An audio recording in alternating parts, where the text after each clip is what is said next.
Shalom Aleichem, mes chers amis. Betzel ha-chokhma, betzel ha-kesef. Il dit Shlomo HaMelech, betzel ha-chokhma, betzel ha-kesef, c'est-à-dire que à l'ombre de la chokhma, à l'ombre de l'argent. Ça veut dire quoi? À l'ombre de la chokhma, à l'ombre de l'argent. Y a-t-il une relation entre l'argent et la chokhma? Eh bien, on va voir dans le cours que oui, il y a une relation entre, il peut y avoir une relation et une collaboration entre la chokhma et l'argent. Comment? Ben, vous allez voir ça dans le cours. Vous savez que quand Rivka était enceinte et qu'elle s'étonnait de sa grossesse difficile, elle avait des douleurs et on raconte que quand elle passait devant Beth Hamidrash, c'était Yaakov qui voulait sortir, et quand elle passait devant Beth Avodazara, c'était Esav qui voulait sortir, et donc elle s'étonnait, elle pensait qu'elle avait une seule personne à l'intérieur d'elle avec un dédoublement de la personnalité. Donc elle est allée voir qui? Les Talmidei Hachamim de l'époque étaient Shem et Ever, et qu'elle leur a dit qu'est-ce qui se passe, cet enfant qui va naître peut-être en même temps un adorateur d'idoles et en même temps un Talmid Hacham, c'est pas possible, je veux pas d'un enfant pareil.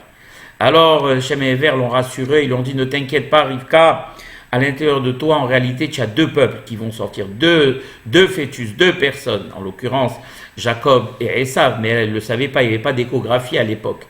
Ils lui ont dit la chose suivante, Shne Goïm Bevitner, il y a deux peuples à l'intérieur de toi, et les Chachamim ils nous disent, Ze Antoninus, Veze Rabbi. Il s'agira donc d'Antonin, et de qui? Et de Rabbi Yehuda Ha-Nasi. Alors laissez-moi vous expliquer. Comment les Chachamim en viennent d'abord à cette explication? Tout simplement parce qu'ils disent, Shne Goïm en hébreu ça veut dire deux peuples. Et en même temps, ils disent les Chachamim Altikre Goïm, et là, Geim. Geim, c'est deux nobles, de quelqu'un, de nobles, comment dirais-je, des personnages hauts en couleur. Eh bien, ils disent Altikre Goïm, ne lit pas seulement Goïm dans le sens où il est évident que de Rivka vont sortir deux peuples, l'Occident d'un côté, par l'intermédiaire de Esav, et Israël de l'autre côté par l'intermédiaire de Jacob, mais également dans l'histoire de ces deux peuples vont apparaître deux grands personnages. Un qui va être la réincarnation de Jacob et qui sera Rabbi Yehuda Nasi, que tout le monde connaît comme étant un illustre rabbin et en même temps celui qui a compilé après des centaines d'années la Mishnah, donc les Mishnayot, puisqu'on sait que la Torah orale était interdit de l'écrire, et Rabbi avait vu l'urgence de le faire, et donc il avait consigné par écrit tout ce qui avait été dit pendant toutes les générations, venant depuis Moshe Rabbeinu, en passant par les prophètes, jusqu'à son temps à lui. Donc il a fait un travail colossal. La Mishnah qu'on étudie, le Talmud qu'on étudie aujourd'hui, eh bien, il en est à l'origine. Et d'un autre côté, on aura droit par l'intermédiaire de Esav, qui va être donc Antonin, qui va être le Gilgul, donc la réincarnation de Esav, et qui va énormément aider à cette époque Rabbi Yehuda Nasi, à l'époque de Rome. Et c'est quelque chose d'extrêmement interpellant. Comment on peut penser qu'un César de Rome, vous savez que Rome a été d'une cruauté terrible envers les rabbins d'Israël. On a tué, on connaît, si on se réfère seulement à la mort de Rabbi Akiva, qui est mort dans des souffrances atroces, ainsi que les 10 autres grands rabbins qui sont morts, et les milliers d'autres juifs qui sont morts pour avoir étudié et enseigné la Torah. On sait que Rome se dressait contre la Torah. Pourquoi? Parce que, étant donné que Rome était une nation païenne, et que la Torah allait amener justement une autre façon de voir qui pouvait être un obstacle à la grandeur de Rome, eh bien Rome faisait tout ce qui était en son pouvoir pour empêcher la diffusion de la Torah, pour qu'il n'y ait seulement qu'une seule doctrine valable et entendue par tous, eh bien c'était celle de la leur à eux. Et donc les rabbins en cachette ont continué à enseigner la Torah. Ils prenaient un risque terrible en la personne de Rabbi Akiva, qui n'a jamais cessé d'enseigner la Torah et qui en est mort.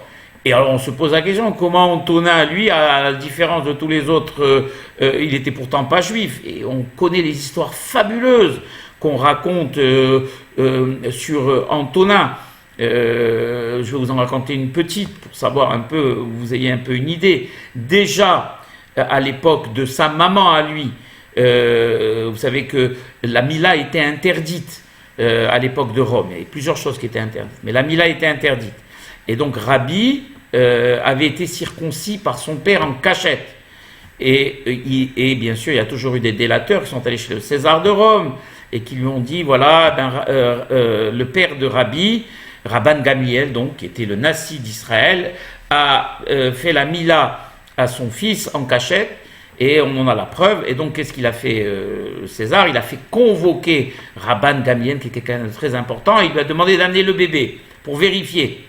Et avant d'être reçu par le César de Rome, la maman, donc la femme du César de Rome, avait elle aussi un bébé qui était le futur César Antonin, et elle a échangé avec la maman de Rabbi. Elle lui a dit, tu prendras, moi je garde ton bébé qui est circoncis, et toi prends mon bébé et présente-le au César de Rome, comme ça il constatera qu'il n'est pas circoncis et tu auras la vie sauve. Et c'est ce qu'il a fait. Quand il a présenté le bébé, donc qui était en réalité son propre fils, il avait vu qu'il n'était pas circoncis, que c'était des accusations infondées. Pour vous donner une petite idée un peu de l'amour qui régnait entre déjà, Antonin était bébé, il venait de naître, et déjà Rabbi Yehuda, qui a eu un destin croisé, qui s'est croisé tout au long de leur vie. Et Antonin avait un amour pour la Torah, pour le judaïsme, et en particulier pour la personne de Rabbi énorme, on va le voir. Il a beaucoup aidé Rabbi, tant sur le plan matériel que sur le plan de la tranquillité, pour permettre à Rabbi d'accomplir cette tâche énorme qui était la compilation de la Mishnah. Donc en réalité, ce qu'ils ont annoncé Shem et Ever à Rivka, c'est que Shnei Goïm Bebitner, effectivement, il y aura deux nations qui sortiront de ton ventre, qui seront le Ham Israël d'un côté par Jacob et l'Occident d'un autre côté par Esav, mais aussi dans l'histoire viendront de ces deux grands, de Jacob et Esav, de grands personnages en la personne de Rabbi Yehuda et d'Antonin. Et alors on pose la question, pourquoi les sages ont utilisé le terme Ze Antoninus Verabi? Ils ont mis d'abord en premier, ils ont parlé d'Antonin, qui est, malgré le fait que c'était un personnage extraordinaire et qui a beaucoup contribué à l'essor du judaïsme en premier, alors que c'est le Talmid Chacham en la personne de Rabbi qu'on devrait mettre en premier. Ils disent, les Chachamim, que ce n'est pas la première fois que c'est arrivé. Et vous savez que Jacob avait 12 enfants, dont Issachar et Zevulun. Et dans les bénédictions qu'avait fait Jacob avant son décès à ses enfants, aux tribus, il a dans sa bénédiction dit Zevulun lechof yamim mishkon, veu lechof oniot, ve'alketo al Sidon, Issachar hamor garem rovetz ben amishpetaim. Il a devancé dans sa bénédiction Jacob, son fils Zevulun, en le bénissant, donc toi tu vivras sur les côtes, et donc tu pourras aller en mer et faire du commerce. Par contre, toi, Issachar, tu as accepté le joug de la Torah comme l'âne accepte le joug de la charge, et donc tu vivras pour et par la Torah. Mais pourquoi est-ce que tu devances pas d'abord Issachar en premier, qui est lui et le Talmid Chacham, puisqu'on sait que de la tribu de Issachar venus tous les grands Talmidei Chachamim, et toutes les tribus d'Israël, quand ils avaient besoin de connaître une halakha ou un enseignement, ils allaient tout de suite chez les Talmidei Chachamim de la tribu de Issachar, qui ont produit plus de 200 Raché Sanedaot, 200 chefs du Sanhédrin. Donc comment tu peux devancer Jacob, toi qui es le symbole même de la Torah, Ishtam Yoshev Ohalim, tu peux donner de l'importance à Zevulun plus qu'à Issachar. Même Moshe Rabbeinu, ce grand homme également, ce grand tzaddik, au moment où il allait lui aussi décéder, dans sa bénédiction, il a dit Ulzvulun Amar, Samé à Zevulun Betzetera, Issachar Beolecha. Il a dit à Zevulun, sois heureux au moment où tu sortiras donc pour faire du commerce. Et toi, Issachar, sois heureux dans tes tentes, c'est-à-dire la En-Ohel et la Ahola, Ohala, pardon, chez le Torah, la tente est la symbolique du Bet Midrash, donc la maison d'études, et donc sois heureux, Issachar, qui vivra dans les tentes. Donc on se pose la question, pourquoi faire devancer, encore une fois, même Moshe a fait devancer Zevulun à Issachar? Eh bien la réponse, elle se trouve ici. Il est vrai que le Talmid Chacham, comme ici on voit Rabbi, ou comme on voit Issachar, sont importants. Mais celui qui permet à ce Talmid Chacham d'étudier et d'être déchargé des charges matérielles est plus important que lui. Et on le sait et on l'a su dans l'histoire. Zevulun, lui, s'occupait de faire du commerce et de vendre des marchandises et d'amener le produit de ses ventes et l'argent qu'il fallait, il le donnait à Issachar pour que Issachar puisse continuer à étudier tranquillement sa Torah à l'intérieur des tentes.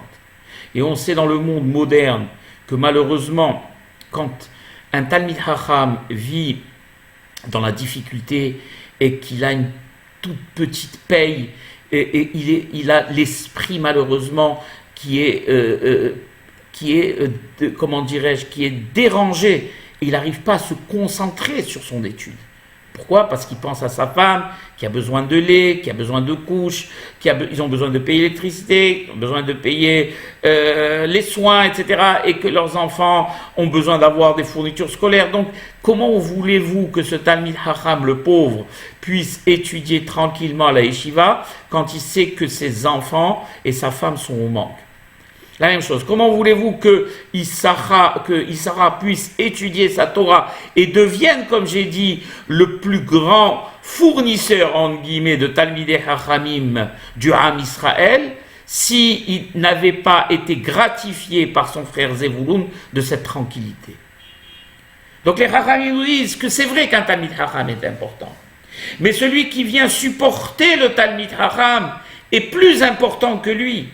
Pourquoi? Parce qu'il permet à ce Talmid Chacham d'étudier.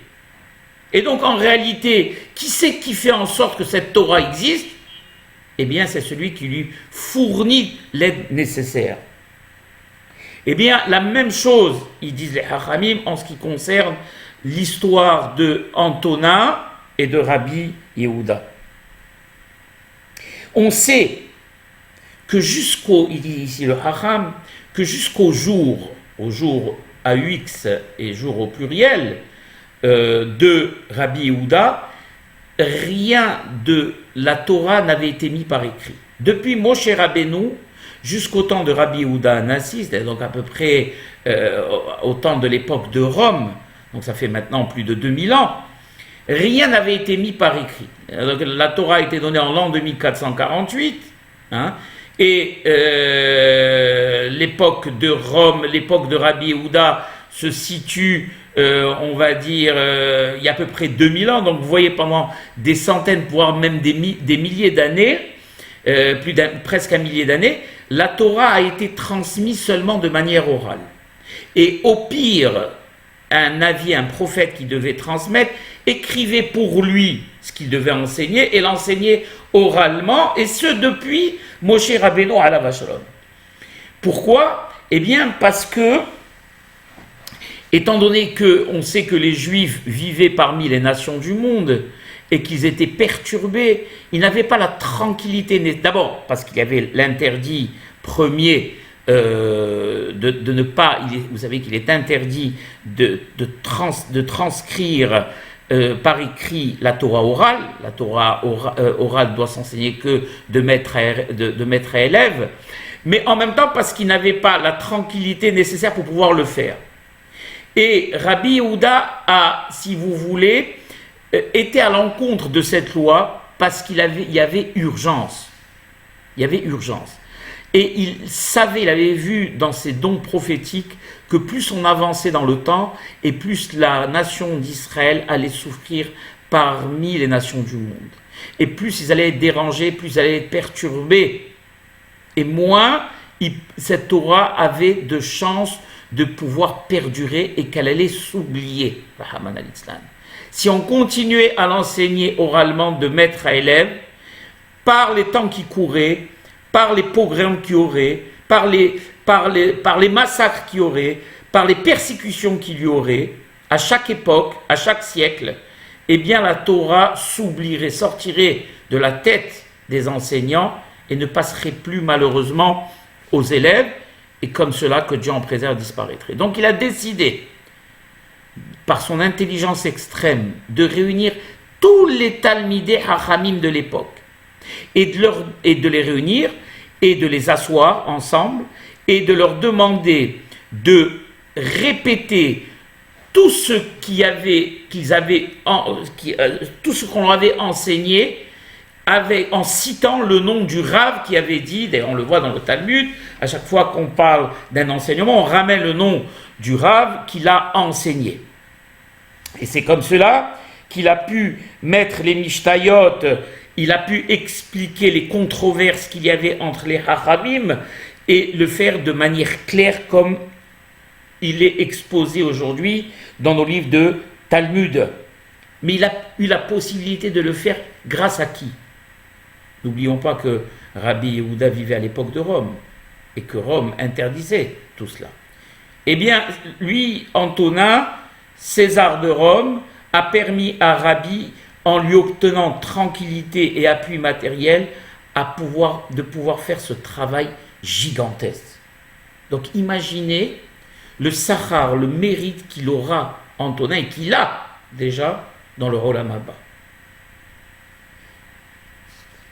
On ramène ici aussi également que tous ces talmidim là qui devaient se trouver autour de Rabbi n'allaient pas se trouver autour de Rabbi pendant un jour ou deux. C'est un travail qui allait prendre plusieurs années. Et il fallait bien nourrir ces talmidei hachamim. Mais ils n'étaient pas un ou deux, c'était des milliers de talmidei hachamim. On n'avait qu'à parcourir ne serait-ce qu'un traité de Talmud et voir combien de Mishnayot sont ramenés et combien d'avis sont ramenés, combien de débats sont ramenés au nom de tel et tel Rav sur plusieurs siècles, pour savoir qu'il y avait des milliers de Talmidei Hachamim qui ont participé à ce travail. Et il fallait les nourrir à ces Talmidei Hachamim, qui avaient eux-mêmes des familles. Donc ça demandait des budgets colossaux. Et qui allait donner cet argent? Eh bien, c'est Antonin Rabotai qui a donné cet argent. Il a donné cet argent pour permettre à ces Hachamim de pouvoir faire ce travail tranquillement. Rabbi Antoninus, donc Antonin, aimait Rabbi d'un amour, d'un amour profond.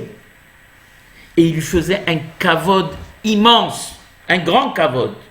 Il s'est même humilié, disent les Hachamim. Il raconte que Antonin, César de Rome, qui part juste quand il levait la main, il avait droit de vie et de mort sur n'importe quel être humain. Il se pliait, se mettait à quatre pattes pour que Rabbi monte sur son dos et puisse monter sur son lit à la bataille. Et Rabbi ne voulait pas, parce qu'il, malgré tout, c'était un grand homme, Rabbi, et il voulait faire du kavod à la malchoute. C'était un roi, Antonin. Et Antonin l'obligeait à Rabbi à le faire. Il disait, je t'oblige, car je n'aspire qu'à une chose, il disait à Rabbi. Je n'aspire qu'à être dans le Olam Haemet, le matelas à côté duquel tu dors, toi. Voilà, c'est tout ce que j'aspire. Toi, tu vas être dans un lit à baldaquin. Moi, j'aspire qu'à être qu'un petit matelas à tes pieds. Tellement Antonin, goy, romain de surcroît, connaissait l'importance l'importance de la Torah pour accéder aux plus hautes places dans le Olam Haemet. Alors que malheureusement, beaucoup de chez nous, qui eux ont eu la chance d'être nés juifs et d'en connaître la tradition et de connaître l'importance du kavod qu'on doit faire au Talmidei Hachamim, l'importance de l'étude de la Torah, l'importance de s'adonner au moins 1 à 2 heures par jour dans cette étude de Torah, qui est la clé qui nous permet d'accéder au Olam Haemet, eh bien malheureusement, beaucoup de personnes n'y prêtent pas attention. Et Antonin, César de Rome, élevé au sein d'une nation païenne, n'oublions pas que les Romains étaient païens, ce n'est pas la Rome actuelle, qui est bien évidemment descendante, elle aussi, de la Rome antique, mais la Rome actuelle est la Rome de la chrétienté, tandis que les Romains étaient un peuple de païens. Ils avaient des dieux comme Mars, comme Jupiter, etc. Donc c'était une nation païenne. Et Antonin aimait Rabbi à un point tel qu'on ne peut imaginer. Bien sûr, les Hachamim, les kabbalistes nous expliquent que Antonin étant la réincarnation de Esav, et que Rabbi étant la réincarnation de Yaakov Avinu, on le voit déjà dans le nom, Rabbeinu Akadosh, on l'appelait, et Yaakov Avinu Tiken dans la tfila de la Hamida, la prière qui correspond à Yaakov, c'est à El Hakadosh. D'accord, les Hachamim nous amènent aussi dans Berana Ve'er, Antoninus Ve'esav, etc.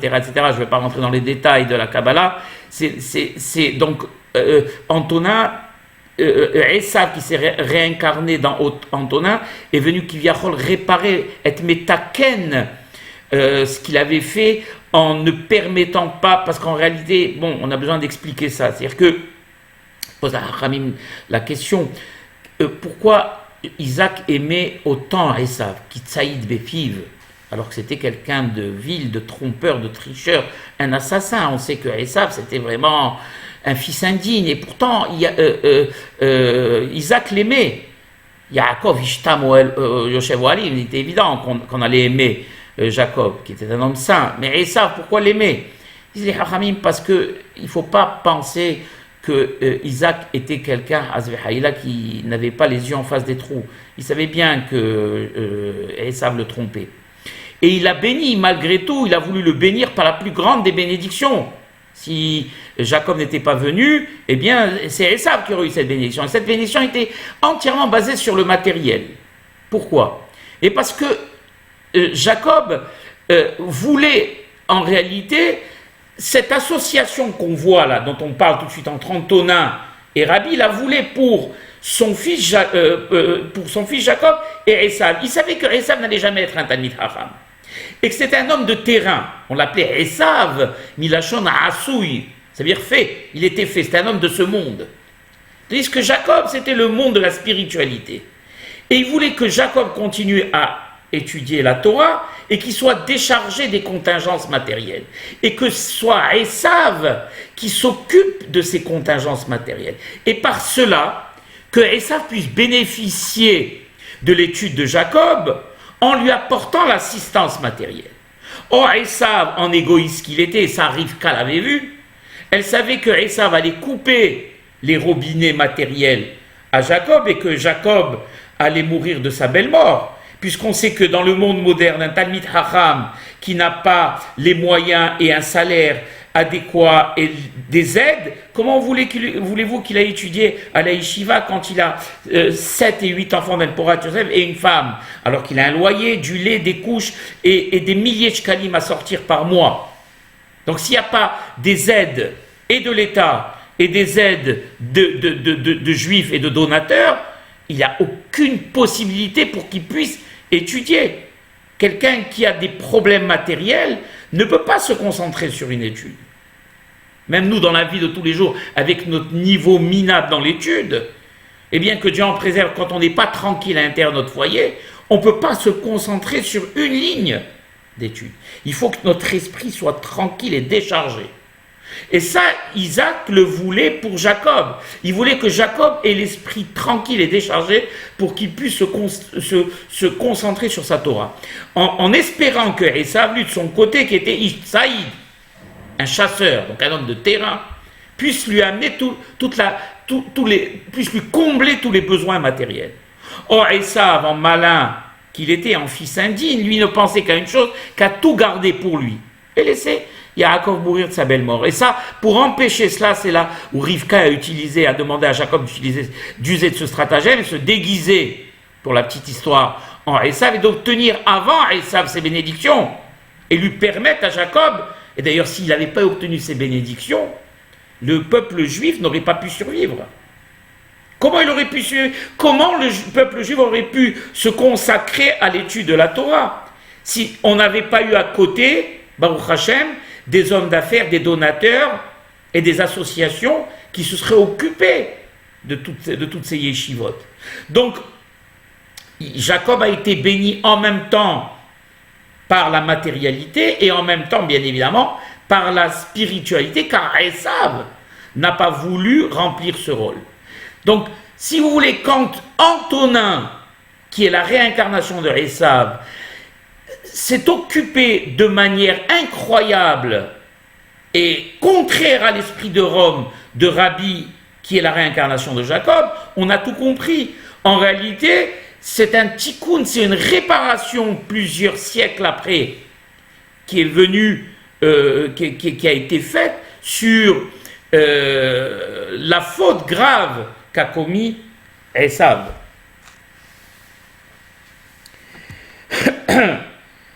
Et donc, je saute ici pour en arriver à la conclusion. Qu'est-ce qu'on apprend là maintenant? On apprend une chose importante.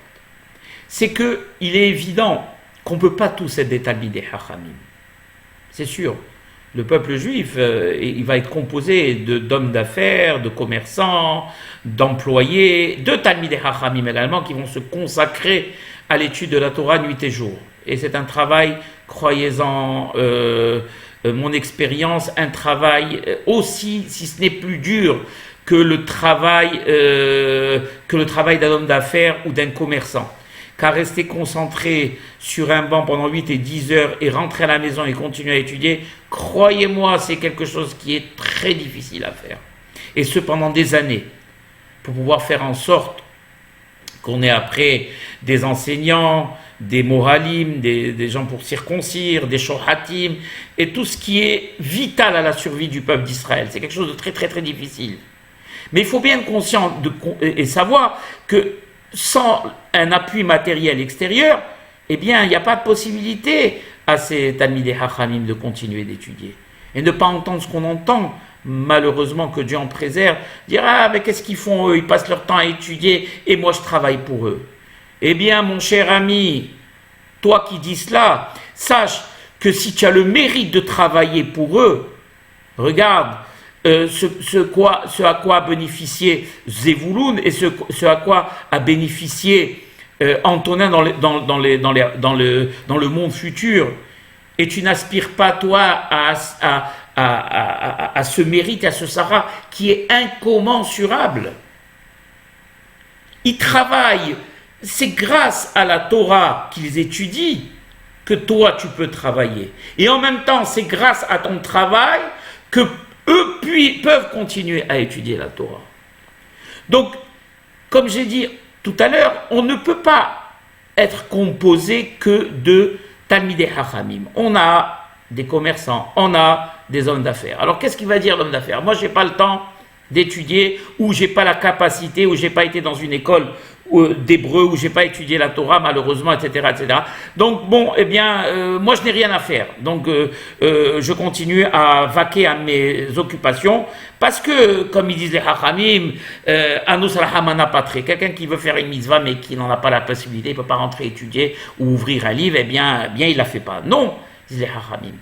Il y a possibilité d'être associé à ce Talmid Hacham.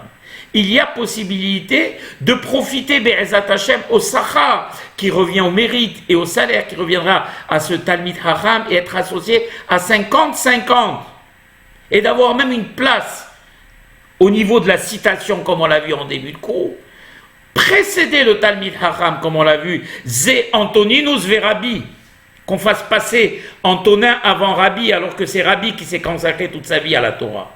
Eh bien c'est la même chose pour Zevouloun, qu'on a fait passer avant son frère Issachar. Vous avez, mes chers amis tous, même si vous n'avez pas la possibilité de rentrer pour pouvoir étudier, vous n'avez pas eu le temps ou la possibilité de le faire, vous avez moyen de participer à cela et d'être associé avec un Talmid Chacham en le soutenant. Il n'y a pas plus grand, je le dis et je le répète, que celui qui soutient un Talmid Chacham, qui lui donne l'argent nécessaire pour que ce Talmid Chacham puisse étudier dans la tranquillité.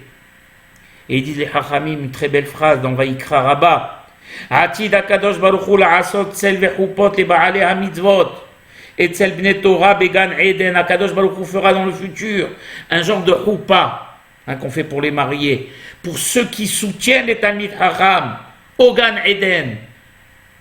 Qu'on ne pense pas une seconde que seul le Talmid Chacham aura accès au Gan Eden. Également, celui qui l'aura soutenu et qui lui aura permis d'étudier aura également la possibilité d'accéder à ce Gan Eden. Rabotai, j'espère que j'ai sensibilisé les personnes qui voudraient se lancer dans cette mitzvah grandiose selon leurs moyens, et chacun selon leurs moyens, de pouvoir aider un Talmid Chacham, une famille de Talmidei Chachamim, car son mérite est immense et il sera associé à part égale au Sachar qui reviendra à ce Talmid Chacham dans le Olam HaEmet. Baruch Adonai Le'olam, Amen ve Amen.